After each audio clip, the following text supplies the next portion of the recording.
রক্তদানের কোনো বিকল্প নেই। আজকের দিনে মানব সেবাই প্রকৃত ধর্ম।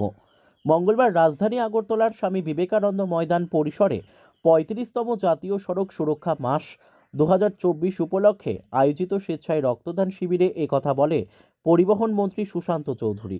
এদিন রক্তদান শিবিরে উপস্থিত সকল রক্তদাতাদের তাদের এই মহতী সেবামূলক কাজ ও মানসিকতার সাধুবাদ জানিয়ে তাদের সকলের সুস্বাস্থ্য ও উজ্জ্বল ভবিষ্যৎ কামনা করেছেন মন্ত্রী সুশান্ত। এদিন শ্রী চৌধুরী বলেন, মানুষের মধ্যেই ভগবান রয়েছে, তাই মানুষকে সেবা করাই ভগবানকে সেবা করা। মানব ধর্ম পালনের জন্য আজকে আমরা এগিয়ে এসেছি রক্তদানের মাধ্যমে। এই রক্তদানের যে মানসিকতা, মানুষের সেবা করণের যে মানসিকতা, তার থেকে যেন আমরা কোনোদিনই বিচ্যুতি না হই, তবেই আমাদের রাজ্য সুন্দর হবে।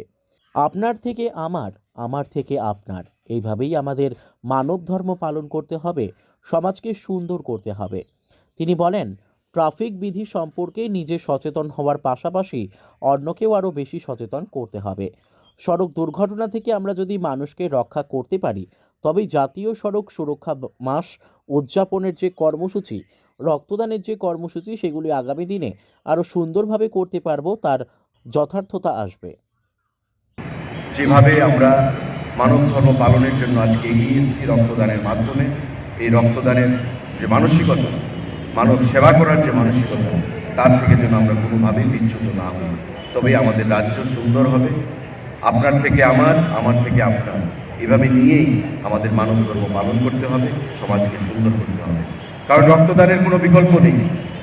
বিজ্ঞানীরা অনেক চেষ্টা করেছে রক্তের বিকল্প তৈরি করার জন্য, অনেক ওষুধের মাধ্যমে করা যায় কিনা, কিন্তু এখন পর্যন্ত সেই বের করে আনতে পারেনি। আমার থেকে আপনার, আপনার থেকে আমার, এভাবেই রক্তের মাধ্যমে আমাদের যে ভ্রাতৃত্ববোধ, আমাদের মধ্যে যে জাতীয়তাবোধ, আমাদের মধ্যে একাত্মবোধ, সেই জিনিসটা আমাদের প্রতিষ্ঠিত করতে। Bureau report, news daily Bharat.